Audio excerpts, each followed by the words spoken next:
So, you want to take your journal out, but you're feeling a little shy. Here are 5 tips to overcome the fear of journaling in public. And if you feel like I've helped you at the end of the video, I would love if you could like and subscribe. Right, now on with the tips. Tip 1, pack light. Don't take a full watercolor palette, all your stickers and every sketchbook you own. If you carry all these things, then people are bound to be curious and have a look at what you're doing. Try to condense your journal stuff as small as possible. Take a small selection of stickers that are on theme with the journaling you've planned for that day. And if you were looking for some fun new stickers to go on your laptop or journal, then you might like my Etsy store. I will link it in the description below. Okay, on with the video. Move some of your favourite watercolours into a smaller container or buy a travel sized one just for these trips.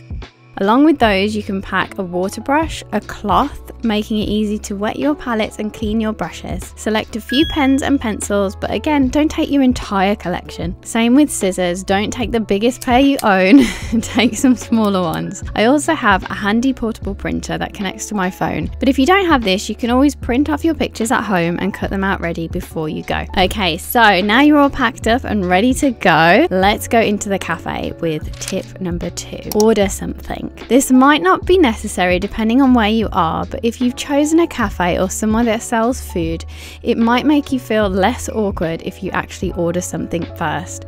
A drink and a little snack whilst you're journaling almost gives you a time frame to finish your journal in, or you could order another drink if you haven't finished yet. Either way, it makes you feel less guilty about using this space.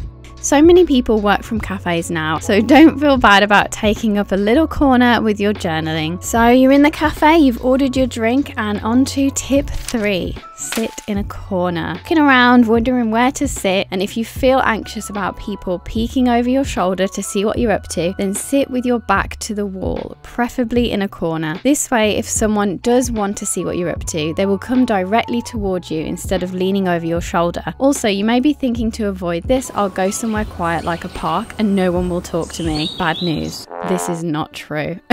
Speaking from experience, when you journal in a busy area, people tend to be busy themselves and they won't speak to you. However, I was working in a park once and so many people walking their dogs came up to me to see what I was doing just out of pure interest. If you do want to journal in the park, try choosing a bench or area that isn't in a walkway and that people aren't likely to walk past at a close distance. I often think about when I'm in a park and I see somebody painting, how often does that happen where you kind of slow down and look at what they're doing? I have never been approached while journaling in a cafe. Either way, pick somewhere where you feel most comfortable. This could be a library, a museum, a park, a cafe. Just try not to worry too much about what others think. Most people are focused on their own activities. Tip 4, wear headphones. If you really don't want to risk someone chatting to you and that's what's making you anxious, then try wearing headphones. This signals to everyone around you that you do not want to be disturbed and you're busy working away in your journal. Also, for someone like me who tends to get distracted by every little thing, this is really helpful for cutting out some of those background noises and distractions. Having these headphones makes you focus on what you're actually doing, which is great. Tip number 5, don't spread out. A small container with you to put your rubbish in. If you need to leave in a rush, you want to be able to collect your things easily. Then when you leave, you won't have to awkwardly fill your pockets with all the little bits of rubbish and memorabilia you've left behind. If you're an avid journaler like me, then you know how quickly these little bits of paper can accumulate. Bonus tip! Try journaling on the go with a friend.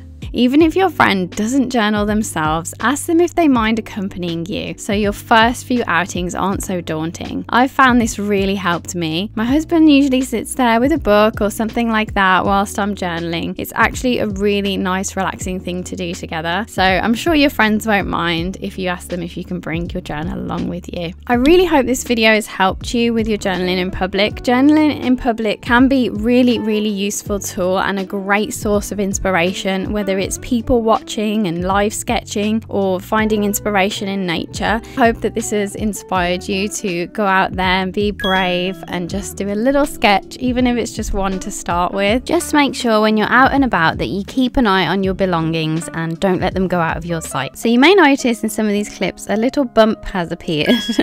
Yes, I am in fact expecting my first child and I'm very excited about it.